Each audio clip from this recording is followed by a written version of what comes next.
आसिम मुनीर साहब जिस अंडरस्टैंडिंग के तहत चीफ बने हैं, उनके पास गुंजाइश नहीं। जब भी हमारे मुल्क में चीफ बनता है नया, जी। पावर ट्रांजिशन होती है, तो वो किसी समझौते के तहत होती है। तकरीबन 1.5 साल बाद ये बंदरबांट शुरू हो जाएगी, क्योंकि एक्सटेंशन की बारी आ रही होगी आसिम मुनीर साहब की। कि नून लीग ने इस दफा पक्का काम किया है। कोई उनके पास ऐसी चीज है या अग्रीमेंट है, कोई ऐसी अंडरस्टैंडिंग है जिसके तहत दुनिया इधर की उधर नहीं हो रही। अगर आप देखें, मैंने कभी नहीं देखा था कि chief of army staff Punjab के चीफ मिनिस्टर को लेके चोलिस्तान विजिट पे जाए। मैंने नहीं देखा, आपने भी नहीं देखा। चीफ का काम होता है पीएम से डील करना, चीफ मिनिस्टर से नहीं। एस्टैब्लिशमेंट एक बंदा होती है, क्योंकि आर्मी एक बंदे के सर पे चलती है, तो वो चीफ है। तो चीफ बजाते खुद शायद नफरत करते हैं इमरान खान साहब से, कि जो हमारे क्रिटिकल ओहदों पे लोग बैठते हैं, ये 3 साल से ज्यादा का नहीं सोचते। अब खैर 5 साल का सोचते हैं। वो तरमीम आ गई थी कॉन्स्टिट्यूशन में। अगर हमारी जमहूरियत में 2 करोड़ बंदे भी आके वोट कर दें, तो वो प्राइम मिनिस्टर बन जाता है, बनता सही। वो चीफ बन जाता है। ठीक है, तो ये चाहते हैं कि लोग डिसइंफ्रांचाइज हो। मतलब कि पहले आईएसपीआर का मिशन था कि जो आपकी यूथ पॉपुलेशन है उसको अटैच करो इमरान खान के साथ। अब उनका मिशन है किसी तरह यूथ पॉपुलेशन को सियासत से बाहर निकाल दो। आपकी इस वक्त फौज पेनिट्रेट कर चुकी है आपकी इकोनॉमिक स्फेयर्स के अंदर। तकरीबन हर दूसरी तीसरी इंडस्ट्री में वो टॉप 3 में आते हैं। लाखों लोगों को एम्प्लॉय करते हैं। तो ये जो आइडिया है कि फौज वापस बैरक्स में चला जाए, इस वक्त आज 2025 में एक नॉनसेंसिकल आइडिया है, वो जा नहीं सकती। 1 ट्रिलियन रुपीस पाकिस्तान के बैंकों से निकला है, कहाँ गया है? तकरीबन $3.5 बिलियन बनता है, मईशत में तो नहीं आया।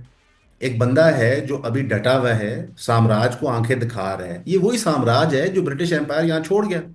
हमारी जो आर्मी है, वही सिस्टम्स हैं। इमरान खान साहब के केसेस को फॉलो करते हुए बच्चे बच्चे को पाकिस्तान में पता चल गया कि हमारी अदालतें 77 साल से क्या कर रही थी। अगर एक बंदे ने 600 दिन जेल में गुजार लिए तो पक्का हो गया है।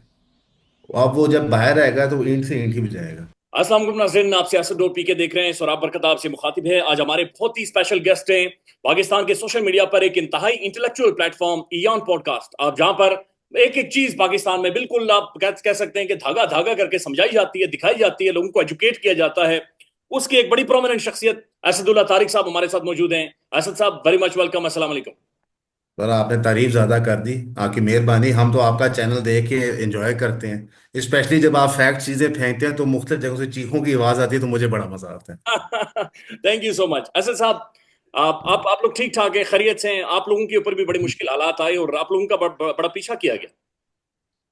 वो बस इस तरह है कि जब हम कंटेंट बना रहे थे फ़लस्तीन के बारे में, तो हमें नहीं आइडिया था कि यूट्यूब कितना क्विकली एक्ट करता है। उन्होंने हमारा एक चैनल उड़ाया, फिर दूसरा उड़ाया, लेकिन कोई नहीं, हमने और बना लिए। और वक्तन फ़वक्तन हमारी स्टोरीज में हमें कभी लीगल नोटिस आ जाता है, कभी फ़ोन आ जाता है। लेकिन मेरा ये ख्याल है सुराब भाई, आप सेकंड कर सकते हैं यह बात, कि लोगों के अंदर से एक डर और खौफ निकल गया है।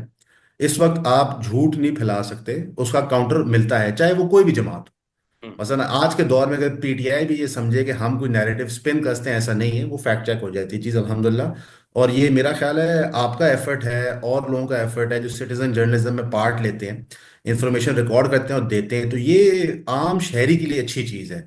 और मैं छोटी सी यहाँ पे एक मिसाल दूंगा कि इमरान खान साहब के केसेस को फॉलो करते हुए बच्चे बच्चे को पाकिस्तान में पता चल गया कि हमारी अदालतें 77 साल से क्या कर रही थी। ये एग्जैक्ट। कोई और बंदा नहीं कर सका। ठीक है, तो ये मैं समझता हूँ कि आपका प्लेटफॉर्म है, मतीउल्लाह जान का प्लेटफॉर्म है, असली तूर है, कई प्लेटफॉर्म्स हैं जो इसको कवर करते हैं। तो मेरे ख्याल से ये बड़ा अच्छा काम, अल्हम्दुलिल्लाह, इसका फायदा भी होगा और इंशाल्लाह उम्मीद है कि अजर भी मिलेगा असद इंशाल्लाह। साहब, ये बताएं, जिस तरह से आपने शुरू में अर्ज किया कि खौफ खत्म हो गया है, सर आर्मी चीफ साहब की एक स्टेटमेंट आती है, हु आर यू, तुम होते कौन हो? और उसके बाद सोशल मीडिया पर जो हमने रद्दमल देखा, एक ट्रिगर हुआ, फट गया, ऐसा महसूस कुछ फटा है। जिस तरीके से आवाम बोली है, ये किस चीज ने आवाम को ट्रिगर किया? क्योंकि इससे पहले आर्मी चीफ साहब की किसी भी स्टेटमेंट के ऊपर इस तरह का रद्दमल सोशल मीडिया पर एक आम आदमी नहीं बोलता था, डर जाता था, ये प्लेटफॉर्म्स भी नहीं चलाते। किस चीज ने ट्रिगर किया? ये क्या था लावा जो फटा है? जी, इसमें 3 पहलू हैं। सबसे पहला पहलू ये है कि हम बेबस हो गए, हमारे पास कुछ रहा ही नहीं है। मसलन मेरे पास 100 रुपए थे, आज उसकी हैसियत 25 रुपए की रह गई है। तो जब इंसान भूखा हो, नंगा हो, उसके पास कुछ हो ना, तो फिर कहता है कि जी मैं तबाह हो रहा है, सबने भी नहीं छड़ांगा। ये मेंटेलिटी सीपन करती है, और ये एवरेज पाकिस्तानी की कर की है। जो हाइपर इन्फ्लेशन हुई है, मैं जिन लोगों ने मीशत बचानी थी उन्होंने आके उसकी धज्जियां बखेर दी। एक ये फिनोमिनन हुआ है। दूसरा ये हुआ है, कभी कोई बंदा नहीं था जो ओपनली चैलेंज करता था। बाचा खान साहब जिस वक्त पे जिंदा थे, उस वक्त मीडिया नहीं था। जुल्फकार अली भुट्टो साहब की बारी, सोशल मीडिया नहीं था। तो हमारी, अगर आप 77-78 साल की हिस्ट्री देखें, तो 3 4 5 कैरेक्टर आए हैं, लेकिन इमरान खान साहब से आप इतफाक करें, तनकीद करें, उनकी बेशतर पॉलिसी से मुझे बहुत इख्तलाफ है। इवन कि जो उनकी सियासत में लोग साथ हैं उनसे भी इख्तलाफ है, लेकिन एक बंदा है जो अभी डटा हुआ है, साम्राज्य को आंखें दिखा रहा है। ये वही साम्राज्य है जो ब्रिटिश एम्पायर यहाँ छोड़ गया। हमारी जो आर्मी है, वही सिस्टम्स हैं। तो जरूर लोगों के अंदर एक कॉन्फिडेंस बिल्डिंग मेजर हुआ जब इमरान खान साहब ने कहा कि मैं डील नहीं करता, मैं जेल में ही रहूंगा। मतलब सुना भाई, आप सच बोले, मैं सच बोलूंगा, मैं सोच भी नहीं सकता था कि ये बंदा महीना जेल में रहे। कोई एग्जैक्टली। बंदा नहीं सोच सकता था। ऐसा ही। कोई बंदा नहीं कह सकता, ये इवन के राना सलाम वाले कह दी, मैंने तो नहीं थी।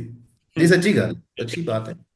तीसरा जो फैक्टर है सर, कि जब आप इंटरनेट इस्तेमाल करते हैं तो आपको पहली दफा पता चलता है कि कितने लार्ज मिकदार में लोग सेम बात सोच रहे हैं। उससे एक इंसान को सिक्योरिटी महसूस होती है कि जब मैं चुका गया तो सुराब भाई काम कर रहे हैं, रफ्तार कर रहे हैं, वो करे, नो प्रॉब्लम। लोग कॉन्स्टिट्यूशन की बात कर रहे हैं तो चलो, मेरी जिंदगी में नहीं सही, लेकिन मेरे बच्चों की जिंदगी में तो हो जाएगा। जब से मैं वालिद बना हूं, तकरीबन मुझे 4.5 साल हो गए थे, मेरी पहली औलाद हुई थी, माशाल्लाह जी। तब से दिमाग में यही होता है कि यार चलो, पाकिस्तान जैसा भी है यहीं पे रहना है, इसको इम्प्रूव किया जाए। आज की जो जनरेशन है जो अंडर 35 है, मेजोरिटी पाकिस्तान, वो ऐसे ही सोचती है। हाँ, एक तबका है कौम में जो ये सोचता है कि मुल्क से निकलें, लेकिन उनके टाइज रिलेशनशिप्स अभी तक यहाँ से हैं। तो ये तीन मेजर फैक्टर्स इसकी वजह से आसिम मुनीर साहब ने जब तकरीर की और वो स्टेटमेंट दी, उसके बाद इतना स्ट्रांग उसका रिस्पॉन्स आ गया। हम्म। अब उसके बाद हमने देखा कि जो एएसपीआर साहब ने प्रेस रिलीज जारी की है उसके अंदर से वो अल्फाज निकाल दिए गए। What do you think? Army chief साहब ज़ाहिर है जब ये रिस्पॉन्स आया होगा सोशल मीडिया पर, ज़ाहिर है उन तक भी पहुंचा होगा, बाखबर तरीन लोग हैं, बाखबर तरीन इदारा है, क्या महसूस किया होगा, क्या सोच क्या हुई होगी? अब आप क्या इसके ऊपर एनालिसिस पेश करेंगे? मेरा ख्याल है बड़ा अच्छा डिसीजन था। देखिए ना, आपको क्रेडिट देना चाहिए, जहाँ पे एक चीज आपने ट्राई की, नहीं काम की, तो प्लान चेंज करें। इमरान खान साहब पे तोहमत लगती थी कि वो यू टर्न काटते हैं, सभी को काटने पड़ रहे। मसलन कि वो जो कहते थे कि हम कभी डील नहीं करेंगे, उन्हें डीलें करके इंग्लैंड चले गए, फिर इंग्लैंड से वापस आके फिर डील कर ली। देखें, हम जब भी क्रिटिसिज्म करते हैं ना किसी की, तो जी। फिर हमें ये भी देखना चाहिए कि हमारे मुखालफीन या और लोग मार्केट में क्या कर रहे हैं। आसिम मुनीर साहब ने अगर वो बयान एक तरीके से वापस ले लिया, मैं ये समझता हूँ कि उन्होंने बयान वापस ले लिया बाईसवीं की स्टेटमेंट, था बिल्कुल सही डिसीजन था। कौन अपनी पीआर खराब करना चाहता है? क्या स्वराब भाई आप चाहेंगे आप और आपके प्लेटफॉर्म की पीआर खराब हो? बंदे से अगर कोई मिस्टेक हो जाती है तो बंदा फिर कहता है नहीं नहीं, इन नहीं, इन सीखा, बिल्कुल ठीक है, अच्छी बात है, करें। देखिए ना, अगर सब पॉलिटिक्स खेल रहे हैं तो उनका भी हक बनता है। ये जबरदस्त बात की है कि सब पॉलिटिक्स खेल रहे हैं तो उनका भी हक बनता है। सर मैं आपका एक टुकड़ा देख रहा था जो ट्विटर के ऊपर भी बड़ा वायरल है। आर्मी चीफ हम्म। साहब ने ये क्यों कहा कि मैं इमरान खान का खत नहीं पढ़ूंगा, मेरे पास खत आएगा तो मैं आगे भेज। ये खत क्यों नहीं पढ़ा जा रहा? इस खत में से अगर इमरान खान को निकाल दें, ये खत सबके सामने रखें, तो ये एक रियलिटी है जो हम अपनी अपनी आंखों के सामने देख रहे हैं। आर्मी चीफ साहब खत क्यों नहीं पढ़ेंगे? देखिए, अगर हम देखिए ना, आसिम मुनीर साहब कॉन्स्टिट्यूशन में मानते हैं, कॉन्स्टिट्यूशनली स्पीकिंग उनका मैंडेट नहीं है वो खत पढ़े। देखिए ना, सियासतदानों को सियासतदानों से डील करना चाहिए। ये उन्होंने तासुर दिया कि मैं constitution abiding chief of army staff हूँ, और ये हमारे सारे चीफ्स ही देते हैं। दर हकीकत वो खत को एड्रेस इसलिए नहीं करना चाहते कि मैं उसको पढ़ूंगा नहीं, क्योंकि उसमें जो दिए हुए पॉइंट्स हैं उनको एड्रेस करना पड़ेगा। इमरान खान साहब ने क्लियर कट एलिगेशंस लगाई है मिलिट्री स्टैब्लिशमेंट में। जब आपके पास उनके जवाब सेटिस्फैक्ट्री ना हो तो बेहतर है कि आप चीजें इंगेज ना करें। मेरा तो ये ख्याल है उनको ये स्टेटमेंट भी नहीं देनी चाहिए थी, क्योंकि एग्जैक्टली। स्टेटमेंट दे के आपने इंगेज कर लिया कि लेटर है। अब देखें, मैं एक नो बडी हूँ, ठीक है, सुराब भाई एक नो बडी है, हमारी क्या हैसियत या मजहाल, हम तो थर्ड क्लास सिटीजन हैं।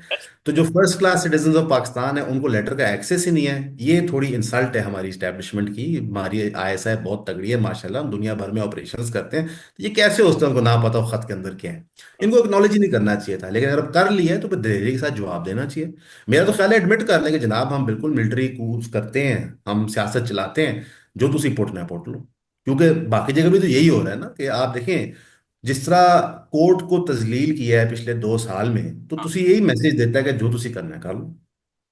इवन यही तो फैसल बख्तियार दिक्कत है। साहब टीवी पर बैठकर कहता है कि मुल्क ऐसे ही चलेगा, कायद आजम दा मुल्क नहीं है अल्लाह बताऊं भूल जाओ, ऐसे ही चलेगा। और ठीक है, आप ठीक बात कर रहे हैं, ठीक है कह देंगे चला रहे हैं तो चला रहे हैं।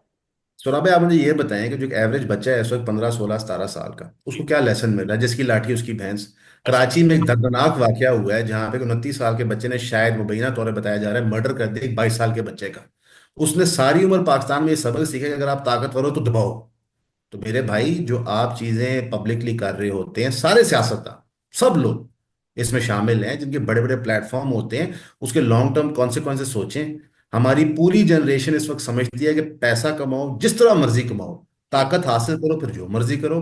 तो जनाब, इसमें जिन जिन लोगों ने हिस्सा डाला है उनमें से हमारी मिलिट्री स्टैब्लिशमेंट भी है, जुडिशरी भी है, ब्यूरोक्रेसी भी है, सियासतदान भी है। तो फिर ये हमारे बच्चे कल को यही करेंगे। तो क्या इस पाकिस्तान में आप अपनी औलाद को बड़ा करना चाहेंगे? हम बचपन में अपने बच्चों को बताने की कोशिश करते हैं कि सच बोलो बेटा, सच का साथ दो। वो सारी उम्र देखते हैं कि जो झूठ बोलता है, मकारी करता है, वो तरक्की करता है, तो फिर उसने झूठ ही बोलना है ना। तो हम सब इस गुनाह में शरीकेदार हैं, इंक्लूडिंग मिलिट्री इस्टेब्लिशमेट। यानी कि इज्तिमाई एक नफ्सियात को हमने डैमेज कर दिया, एक सोच ऐसी बना दी है, यानी पूरे माशरे की हमने सोच ऐसी बना दी है। सर ये बराए मेहरबानी बताएं कि मुनीर फारूक साहब ने एक तजिया पेश किया है, या बहरहाल उन्होंने कहा है कि ये उनकी खबर है कि पाकिस्तान जी। की एस्टेब्लिशमेंट है वो इमरान खान से नफरत करती है। इमरान खान बार बार खतूत लिख रहा है पाकिस्तान के आर्मी चीफ को, पाकिस्तानी एस्टेब्लिशमेंट को, कि जनाब ये सारे मसाइल हैं, इनका हल निकालें, इनका इनका कोई ना कोई सोल्यूशन निकालें। ये सोल्यूशन निकलेगा कहां से? फिर दरमियान वाला रास्ता कहां को कौन सा? ये चीजें सेटल डाउन कैसे होंगी? ये गर्द मेरे और आपके सर के ऊपर से ये जो छुरी लटक रही है, ये कैसे हटेगी? हम्म। ये सॉर्ट आउट क्या होगा? ये नहीं हटेगी। देखें जी, जो हमारे इक़्तिदार में आता है, छुरी उसके हाथ में आ जाती है। वो चाहे नून की हो, चाहे पीपीपी की हो, चाहे पीटीआई की हो, वो सबसे पहले तो जो भी तज्जिया करना चाहता है उसको दबाते हैं। बाकी जो मुनीर फारूक साहब ने फरमाया है कि उनके ज़राए बताते हैं, तो वही बता सकते हैं, इससे बेहतर वजह वो ज़राए हैं कौन? ये सारे सहाफ़ी कहते हैं हमारे ज़राए हैं। कौन है भाई ये ज़राए जो आपको इन्फॉर्मेशन फीड करते हैं? इमरान रियाज खान साहब अपने वी लॉग में शोर मचाते रहे कि आप ही हमें फाइलें दिखाते थे। मेरा यहाँ मासूमाना सवाल बनता है कि आपका काम क्या है इनको फाइलें दिखाना? सहाफी और जर्नलिस्ट का आपस में मिलने का काम क्या है? ये काम छोड़ दें। ठीक है। हाँ, अपनी मेहनत करें, स्टोरियां इकट्ठी करें, डिपार्टमेंट को पिटिशन करें, इंफॉर्मेशन गैदर करें, स्टोरीज रन करें। बाकी हर दौर में इस्टेब्लिशमेंट कुछ जर्नलिस्ट को चीज़ें फीड करती रही है। हर दौर में हमने ये चीज़ देखी है। चाहे आप वो अयूब खान के दौर से शुरू कर लें, अभी तक ले लें।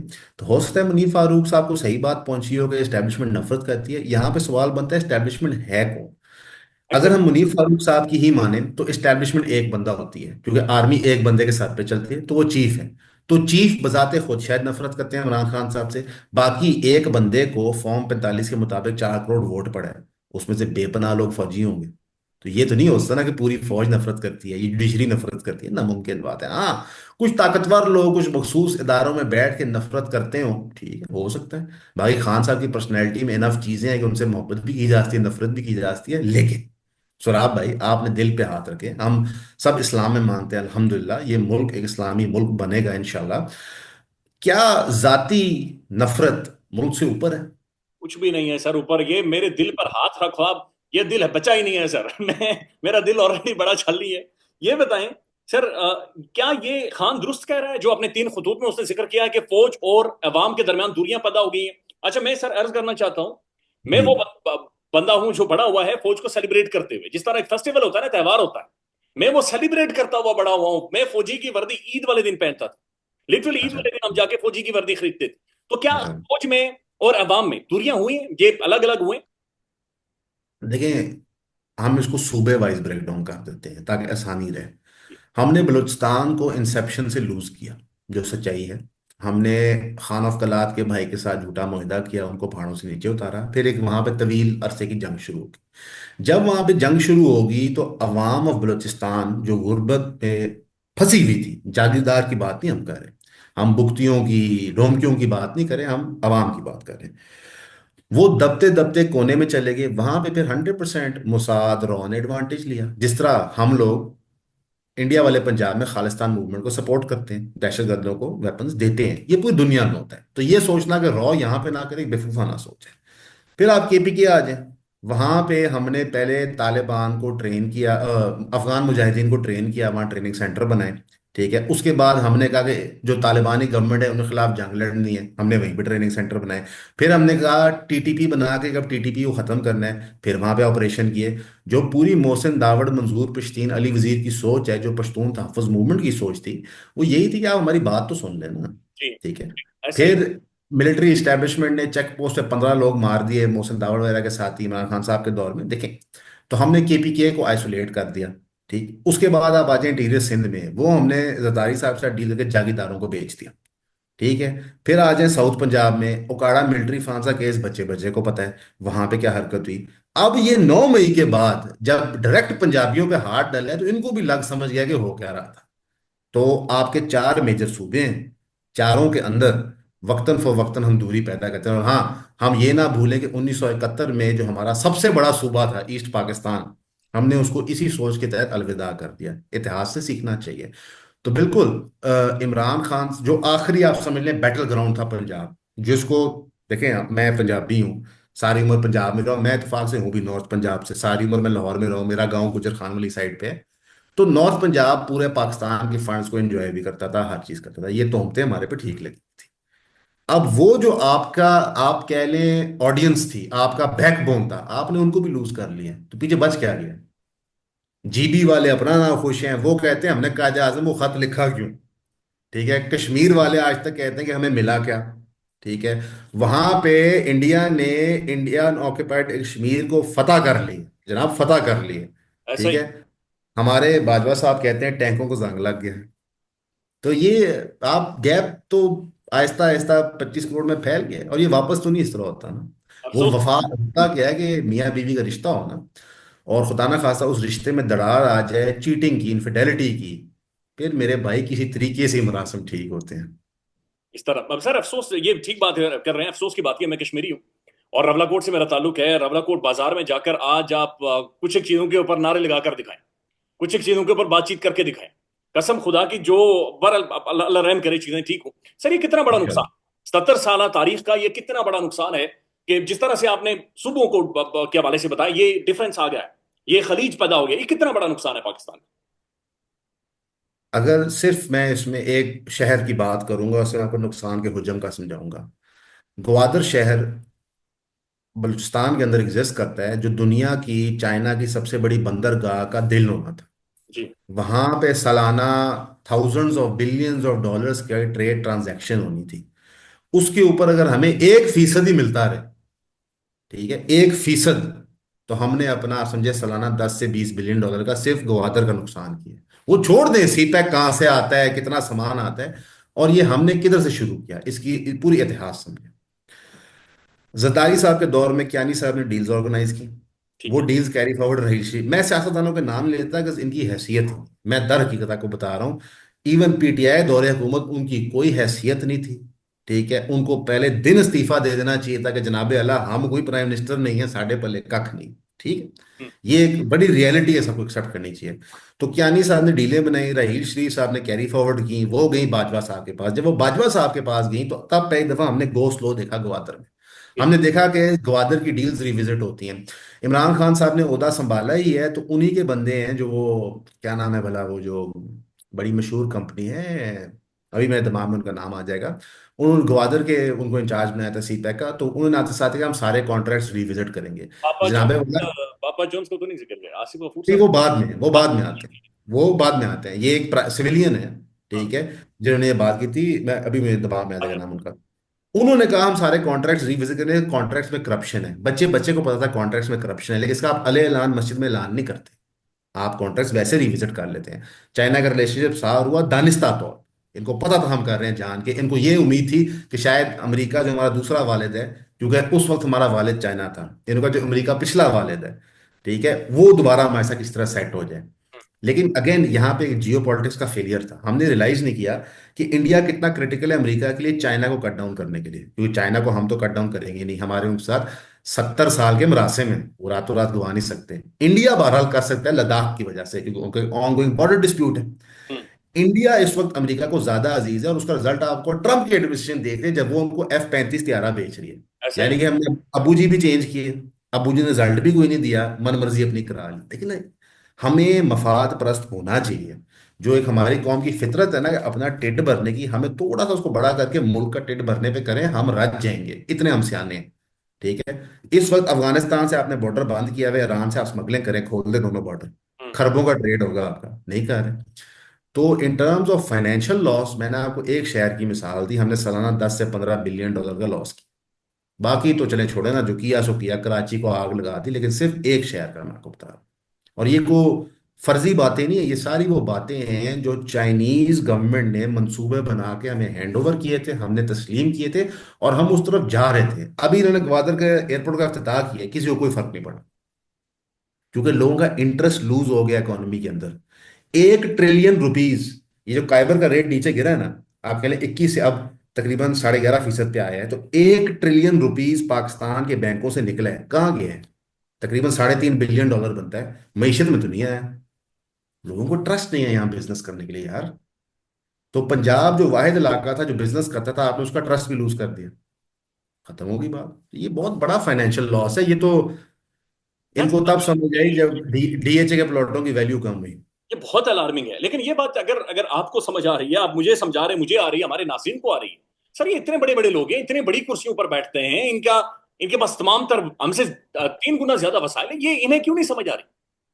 नहीं नहीं, समझ आती है सर। बात ये है कि देखें, मैं और आप कोई सियासी ओहदा नहीं संभालते। मुझे 33 साल इस मुल्क में हो गए हैं, मेरी पैदाइश से लेके अभी तक। मैंने यहीं पे कारोबार किया है, इंशाल्लाह यहीं मरूंगा। ठीक है, मेरा तो पूरा इरादा है, बाकी अल्लाह बेहतर जानता है क्या उन्होंने मेरे प्लान में लिखा हुआ है, लेकिन मेरी नीयत है यहीं पे मरने की। मेरे बच्चे भी इंशाल्लाह यहीं पे रहेंगे। तो मैं तो सोच रहा हूँ अगले 70 साल का, 80 साल का लाइफ एक्सपेक्टेंसी को देखते हुए, अपने बच्चों की लाइफ एक्सपेक्टेंसी को इंशाल्लाह देखते हुए, मेरा ये एक गुमान है। अल्लाह करे मैं गलत हूं, मैं अल्लाह से दुआ करता हूं मैं गलत हूं, कि जो हमारे क्रिटिकल ओहदों पे लोग बैठते हैं ये 3 साल से ज्यादा का नहीं सोचते। अब खैर 5 साल का सोचते हैं, वो तरमीम आ गई थी कॉन्स्टिट्यूशन में।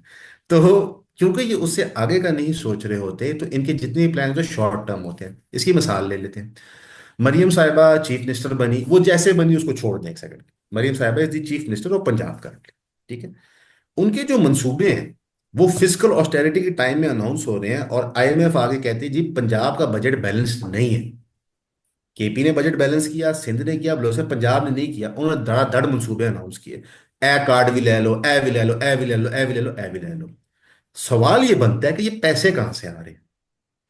इंटरनेशनल लोन तो छोड़ दें, क्या पंजाब गवर्नमेंट इस सवाल का जवाब दे सकती है कि जिस दिन से मरियम साहिबा चीफ मिनिस्टर बनी है से लेकर आज तक उन्होंने लोकल बैंक से कितना लोन लिया? उनके चचा ने हजार, क्या कहते हैं, अरब प्लस लोन ले चुके हैं लोकल बैंक से। ठीक है। तो ये पैसे किसने वापस करने हैं? टैक्स पेयर ने। तो ये जो मंसूबा बंदी भी होती है ना, इसके पीछे भी अकल लगती है। ठीक।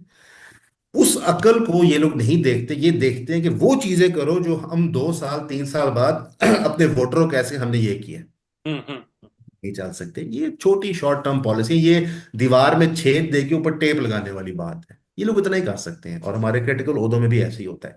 एक जज ने फैसला दिया डॉक्ट्रिन ऑफ नेसेसिटी, क्या? पूरी जुडिशरी की आत्मा रुल गई अगले सालों के लिए। उन्हें एक बार ही नहीं सोचा कि ये जो प्रेसिडेंट सेट हो रहा है इसके कॉन्सिक्वेंसेस क्या होंगे। या क्या इन प्रोजेक्ट से इनका इनका वोटर मुतासिर होगा, या फिर जो सोशल मीडिया के ऊपर कैंपेन की जा रही है, ये जो तस्वीरें जारी की जा रही हैं? आज मैं देख रहा था पाकिस्तान के डॉन अखबार के ऊपर एक और इश्तेहार लगा हुआ है। इनसे कोई फर्क पड़ेगा अब वोटर के अंदर? देखिए, जो हमने 2024 के इलेक्शन के रिजल्ट देखे, और उस रात हम लोग भी लाइव आए हुए थे, आप लोग भी आए थे, धड़ाधड़ हर जगह कवरेज हो रही थी, और 8:30 9 बजे सारे परेशान थे, हो ही रहे। ठीक हम्म। है। उससे तो लगता है कि नहीं, लेकिन एक चीज होती है मजबूरी। ठीक है। अगर मैं आपसे एक सवाल पूछूं सौरभ भाई, कि Imran Khan is not an option in the next election, meaning कि वो अभी तक नाअहल हैं, ठीक है। ठीक है, वो जेल में है या हाउस अरेस्ट में, तो जो एवरेज वोटर है उसका डिसीजन क्या होगा? पीएमएलएन, पीपीपी, टीएलपी आप कह लें, एएनपी कह लें, जेयूआई कह लें, जमात इस्लामी कह लें, तो वो उनकी बिटवीन चूज करेगा, स्पेशली जो आपके रूरल एरियाज हैं। बिकॉज उनकी तो जिंदगी मौत उस एमएनए एमपी के साथ जुड़ी होती है। बड़ी हद है जो आपके सिटी का वोटर है वो डिसइनफ्रेंचाइज हो जाएगा, वो वोट नहीं करेगा। लेकिन इससे हमारी सियासत को फर्क नहीं पड़ता, क्योंकि हमारे अंदर जो जमहूरियत है उसके अंदर कोई मिनिमम थ्रेशोल्ड नहीं है। अगर हमारी जमहूरियत में 2 करोड़ बंदे भी आके वोट कर दें तो वो प्राइम मिनिस्टर बन जाता है, बनता है, सही। वो चीफ बन जाता है। ठीक है। तो ये चाहते हैं कि लोग डिसइनफ्रेंचाइज हो। मतलब कि पहले आईएसपीआर का मिशन था कि जो आपकी यूथ पॉपुलेशन है उसको अटैच करो इमरान खान के साथ। अब उनका मिशन है किसी तरह यूथ पॉपुलेशन को सियासत से बाहर निकाल दो, क्योंकि ये एक्सपेरिमेंट फेल कर गया। ठीक। ठीक है। और हमें समझना चाहिए कि जो ये तजर्बात करते हैं इससे हमारी सोसाइटी का फैब्रिक तबाह होता है। आप मुझे सच्ची बात बताएं, आप भी 90s देख चुके हैं, मैं भी मुशर्रफ साहब का दौर देख चुका हूं, हमने पीएमएलएन पीपीपी और पीएमएलएन के दौर भी देखे हैं। पोलराइजेशन इतनी नहीं थी, घरों के अंदर लोग डिफरेंट जमातों होने किसी को इतनी परवाह नहीं होती थी। जब हमने यूथ को रेडिकलाइज किया और पुश किया है, यूथ मांगती है एक्शन, ये उसकी फितरत है। वो कहते हैं ना, यंग बंदे का खून जोश मारता है, वो चीजें एक्सेप्ट नहीं करता। हमारे वाले साहब 50 साल 60 साल प्लस के हो गए हैं, वो ठंडे तरीके से आराम से देखते हैं कि चलो ये बन गया तो ये बेहतरी होती है, ये बन गया तो ये बेहतरी होती है। यंग बंदा ऐसे नहीं सोचता, और शायद मुल्क को जरूरत है कि यंग लोग मुल्क की रेंज अपने हाथ में लें। क्योंकि बुजुर्ग तो हमारे लीडरशिप के रोल्स में रहते रहे हैं, तो तुम्हारे सामने रिजल्ट है, किसी तो छुपया नहीं है, असि किन्नी को तरक्की कर ली है। वो जो एक मरवत होती थी बुजुर्गी की, एक बड़ों की, उसके जो कॉन्सिक्वेंसेज हैं वो बहुत ज्यादा हैं, और वो उसका हम रिजल्ट भुगत रहे हैं। देखिए ना, आपकी अयूब खान की पैदावार है जुल्फकार भुट्टो। ऐसे Zulfikar Bhutto played critical role in dismantling east and west Pakistan, ठीक है, याया खान साहब के साथ मिलकर।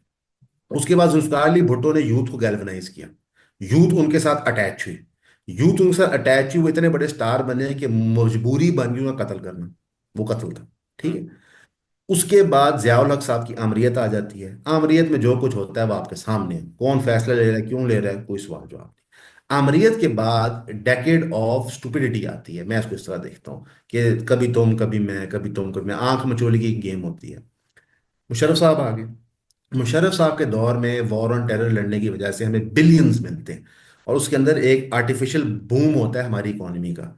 मीडिया की इजाद भी होती है। ये जितने आपके चैनल हैं जो आज कहते हैं हम मुशर्रफ फ्रीडम साहब, ऑफ स्पीच के बानी हैं, मुशर्रफ साहब ने सारे लगाया। मुशर्रफ साहब ने बनाए हैं। हाँ, बल्कि अगर आप सिर्फ जो PDM 1 ने पैसे दिए मीडिया को हम्म, 18 महीने में, वो नंबर सुन लेना, तो आपके छक्के छूट जाए। वो 9.6 अरब रुपीज है 18 महीने में, ओ मैन। ठीक है। तो ये 9.6 अरब रुपए जो 18 महीने में दिए, किस लिए दिए हैं? मुंह बंद करने के लिए। इसलिए मैं हैरान होता हूँ जब बड़े बड़े, मैं जिनको समझदार समझता हूँ, मैं रिस्पेक्ट करता हूँ उनकी, जर्नलिस्ट कहते हैं जर्नलिज्म की एथिक्स के बारे में, सर खुदा का खौफ करें।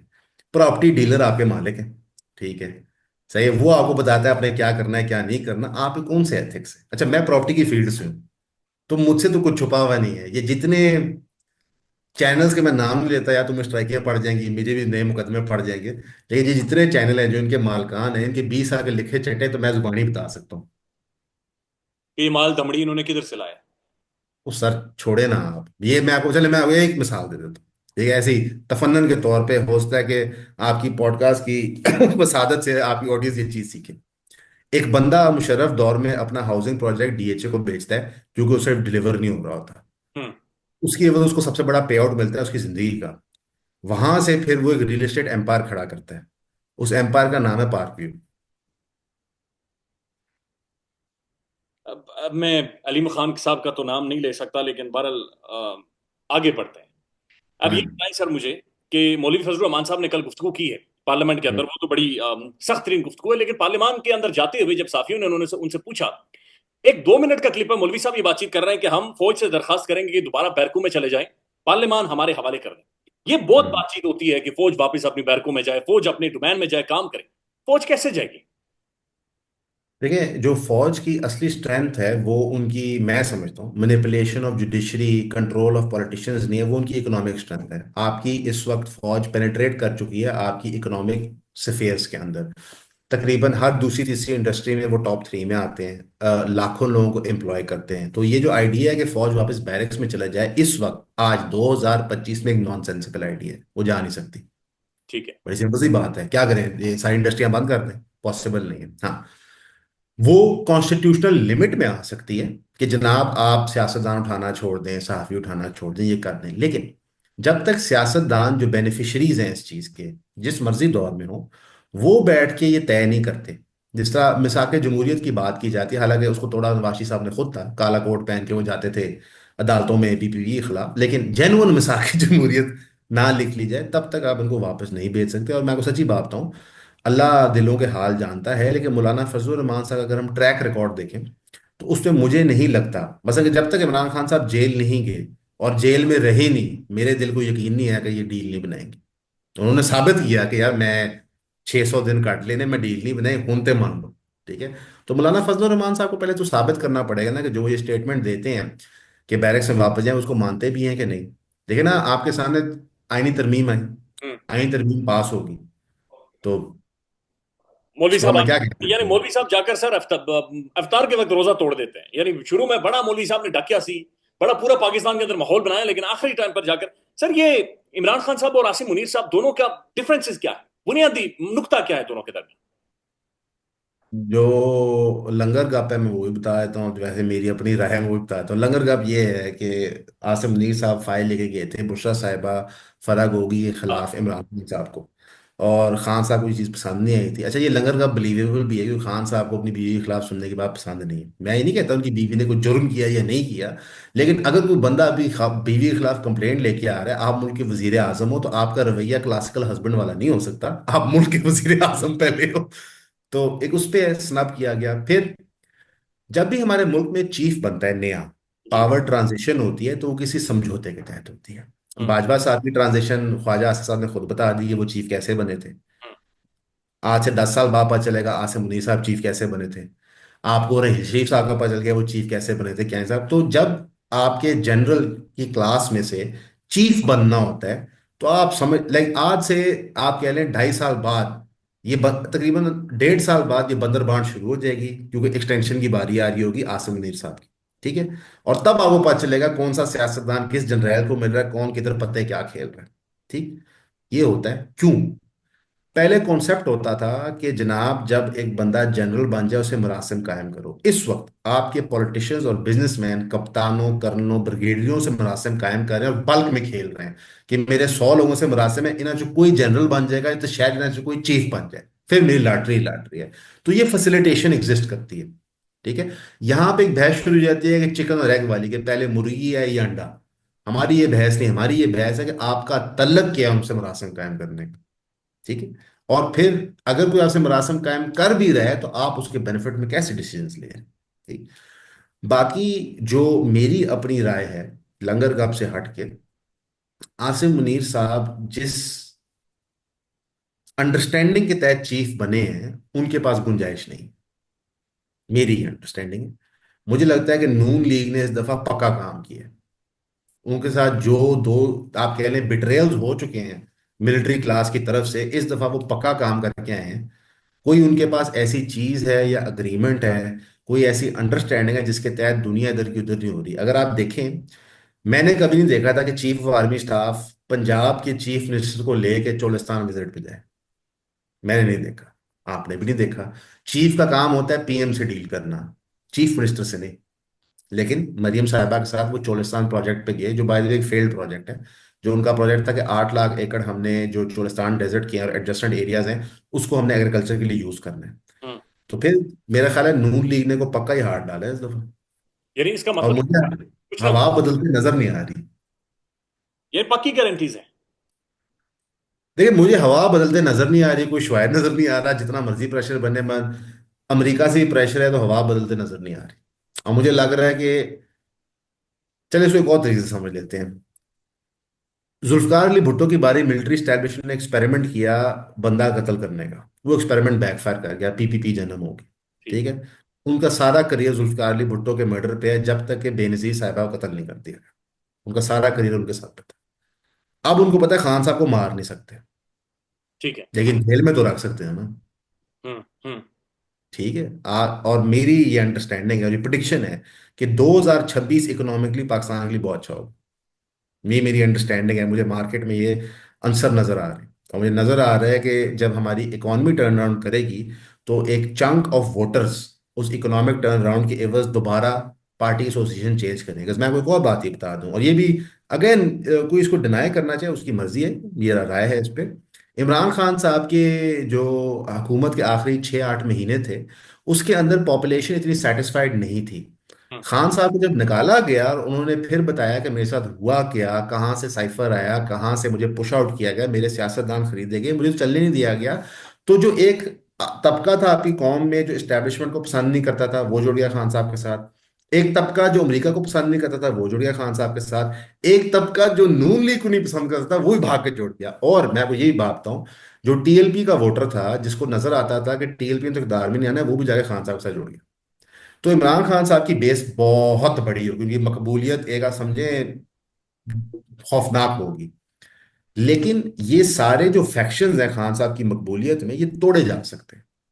और ये तोड़े जा सकते हैं इकोनॉमिक टर्न अराउंड से। और सबसे पहले जो ये टूटेंगे वो भी मैं वो निशान देकर तो पंजाब में टूटेंगे।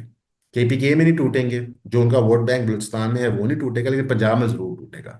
क्योंकि Punjab during the 90s and 2000s economic development के थ्रू गया है, ये अनडिनाइबल है।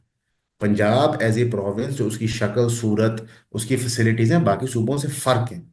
जब आपकी अमेनिटीज इंक्रीज कर जाती हैं, आपका लिविंग स्टैंडर्ड इंक्रीज कर जाता है, तो आप एक सर्टेन लाइफस्टाइल के आदी हो जाते हैं। पंजाब में लोग बुज़दार साहब से खुश नहीं थे, इवन के उस वक्त के पीटीआई के एमपीएस जाके खान साहब को कहते थे कि इनको चेंज करें, आपको भी यहाँ पे प्रॉब्लम होगी।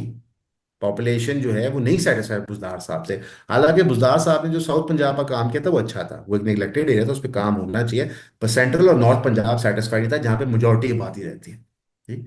अगेन, मैं ये समझता हूँ कि खान साहब जो पाकिस्तान की पॉलिटिक्स को देखते थे, वो शायद थोड़ा सा इनकोरेक्टली देख रहे थे। वो उनको as a top down system देखते थे कि मैं प्राइम मिनिस्टर बन जाऊंगा तो सिस्टम चल जाएगा। अनफॉर्चुनेटली हर एक एमपी और हर एक एमएनए इस सिस्टम के अंदर पार्ट लेके आपका बनाता है प्राइम मिनिस्टर। इसलिए एमपीएज एमएनएज और पॉपुलेशन का आपके आप कह रहे हल्का वाइज डिससेटिस्फाई होना बड़ा आसान है। ठीक है। अभी आपके ये पीटीआई के खैर सीट तो वो जीते हुए फॉर्म पे था से, मलिक जहीर खोकर साहब है। हम्म। ठीक है। जी। लाहौर से। हाँ। तो उनको ऑपरेट नहीं करने दिया जा रहा अपने हल्के में। ठीक, वो वहां कोई काम नहीं कर सकते, उनका वोटर बेस टूटेगा। वो सारे जाके उनके मुखालफिन से काम करवाएंगे। हम्म। ठीक है। तो उनकी लॉयल्टीज चेंज करेगी। हाँ, अगर अगले इलेक्शन से पहले खान साहब बाहर आते हैं, वो फिर नैरेटिव बिल्डते हैं, शायद लोग गैल्वनाइज हों। लेकिन मैं आपको ये दर हकीकत बता रहा हूँ, और ये फेयर नहीं हो रहा, ये अनफेयर तरीके से हो अनफेयर। रहा है। That's true. ठीक है, लेकिन ये हो रहा है, ये भी अनडिनाइबल है। वन लास्ट कमेंट सर, ये सारी सूरत आप बयान कर दी है, ये इस साइड को आपने बता दिया, वो ये कर रहे हैं, आप कह रहे हैं कि पक्की गारंटीज हैं। What next for Khan? Khan का मुस्तकबिल क्या है? खान अडयाला जेल की उस बैरक में बैठकर क्या सोच रहे जी, ये अल्लाह बेहतर बता सकते हैं, लेकिन मेरा ये ख्याल है कि अगर उन्होंने अभी तक डील नहीं बनाई, और ये अगेन स्पेकुलेशन है, स्पेकुलेटिव बात है सारी, हैं? क्योंकि वो एक तो वो अंदर किसी को जाने नहीं देते, कोई बात बाहर नहीं आने देते, तो बंदा स्पेकुलेट ही कर सकता है। अगर एक बंदे ने 600 दिन जेल में गुजार लिए तो पक्का हो गया। अब वो जब बाहर आएगा तो वो ईंट से ईंट ही बजाएगा, मेरी अंडरस्टैंडिंग है। मसलन ये वही बात है, अगर खान साहब ने अभी डील की तो फिर उन्होंने मौलाना फजलुर रहमान की तरह बिल्कुल अफ्तारी से 5 रुपए तोड़ दिया। क्योंकि इतनी मकबूल शख्सियत को, और ये मकबूल शख्सियत कोई भी हो सकती थी by the way, Nawaz Sharif भी हो सकता था, शहबाज शरीफ भी हो सकता था, बेनजीर साहब भी हो सकती थी, अगर ये लोग जेल में रहते। अगर नवाज शरीफ साहब 2 साल 3 साल जेल में रहते तो वो खान साहब से बड़े भी हो सकते थे। उन्होंने चूज किया नहीं रहना, खान साहब ने किया चूज मैं रहूंगा। हाँ, एक फैक्टर जरूर है, खान साहब की उम्र काफी ज्यादा है, वो माशाल्लाह फिट तगड़े हैं। हम्म। लेकिन वो हम में से कोई 800 साल जिंदगी लिखवा के नहीं आया। एक ये फैक्टर भी हो सकता है कि जिस तरह जिस तरह वक्त गुजर रहा है, खान साहब की उम्र बढ़ रही है, वो कितने केपेबल रहेंगे उस तरह की मोटिवेशन से काम करने के लिए, उस तरह की मोटिवेशन से जलसे करने के लिए। ये चीज भी फैक्टर इन होती है। जिस तरह नवाज शरीफ साहब उतने फिट नहीं हैं, उनको गिव अप करनी पड़ती है जगह अपने भाई को, अपनी बेटी को। जरदारी साहब बिल्कुल फिट नहीं है, हाँ। उनको गिव अप करनी पड़ती है जगह। ये रियलिटी ऑफ लाइफ है। मेरे वाल साहब 63 साल के हैं। ठीक है। वो उतने फिट नहीं जितने 10 साल पहले थे, उनको जगह में मुझे ही भेजना पड़ता है, भाई को भी भेजना पड़ता है, कभी रिश्तेदारों को भेजना पड़ता है। तो ये लाइफ है। ये चीजें भी प्लान में फैक्टर इन होती हैं, और इसको जो डिनाई करता है वो जाहिल आदमी है, मैं क्या कह सकता हूँ। Make sense. रियलिटी। तो ये सारी चीजें, यानी खान के पास प्लान ये है कि जनाब मैंने प्रेशर बनाना है, मैंने प्रेशर बिल्ड करना है, चाहे इंटरनेशनली हो या पाकिस्तान के अंदर हो, मैंने एहतजाज करवाने हैं और मैंने कोई डील नहीं करनी। सो ये खान का प्लान है आपके मुताबिक? एक सुराग भाई, यहाँ पे मैं छोटी सी बात करना चाहूंगा। मेरा जो बहुत डिसअपॉइंटमेंट हुई है ना, जो हमारे लीडर्स, यानी कि नवाज शरीफ, इमरान खान, बेनजीर के नीचे पॉलिटिकल क्लास होती है ना, बहुत ही घटिया है सारी जमातों में। मैं तो ऑब्जर्व कर रहा हूँ बेनजीर साहिबा के कत्ल से लेके आज तक। जी। बेनजीर साहिबा को कत्ल कर दिया गया है, जरदारी कौन है? इज नो बडी। बेनजीर को कत्ल कर दिया गया है, और पार्टी का रिएक्शन इज व्हाट? कुछ भी नहीं। सियासत एवरीडे। आपका लीडर नवाज शरीफ डिस्क्वालीफाई हुआ है कामा केस पे। हम्म। ठीक है। हम्म। पॉलिटिकल क्लास की कोई रिएक्शन नहीं। इमरान खान साहब 600 दिन से जेल में हैं। हम्म। पॉलिटिकल क्लास डिवाइडेड है। कभी शेर अजल मरवत सलमान अकरम से लड़ रहा है, सलमान अकरम उससे कुछ कह रहा है, फवाद चौधरी जाके वो शोएब शाहीन को चपेटे मारता है। ये मैं समझता हूँ कि जो हमारी आवाम है वो डिजर्व नहीं करती ये लोग। हमें इनसे बेहतर लोग होने चाहिए, हम इतने बुरे नहीं हैं। महजब तरीके से एक दूसरे से बात करते हैं। आप ये सोचें, सहाफ़ियों के जो इख्तलाफात हैं कुछ चीज़ों पे, वो इतने गहरे हैं, लेकिन वो कम से कम एक दूसरे के लिए आवाज़ भी उठा लेते हैं। ऐसे ही। ठीक है।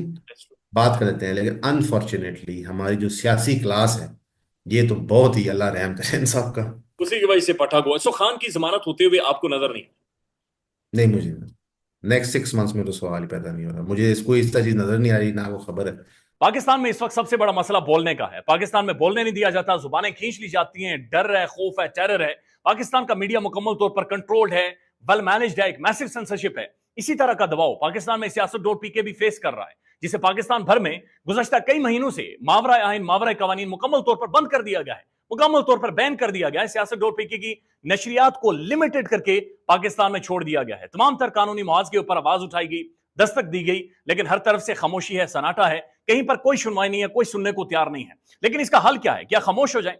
क्या सवाल ना करें? क्या मालूमात आप तक ना पहुंचाएं? क्या इंफॉर्मेशन आप तक ना पहुंचाएं? मालूमात भी पहुंचेगी, इंफॉर्मेशन भी पहुंचेगी, सवाल भी उठेंगे, लेकिन अब आपने रोल प्ले करना है, आपने अपना किरदार अदा करना है। और छोटा सा एक प्रोसीजर है, प्रोसेस है, उसके बाद आप अपना किरदार अदा करें और हमारी मदद करें। पहले आपने यह करना है कि हमारे यूट्यूब चैनल को सब्सक्राइब करना है, उसके बाद ज्वाइन के बटन के ऊपर जाना है, क्लिक करके हमारा मेंबर बनना है। या फिर दूसरा ऑप्शन यह है कि आपने वीडियो की डिस्क्रिप्शन में जाना है, वहां पर पैट्रियन का लिंक मौजूद होगा, उस लिंक के ऊपर क्लिक करें और हमें सपोर्ट करें, हमारा हिस्सा बने, हमारी ताकत बने।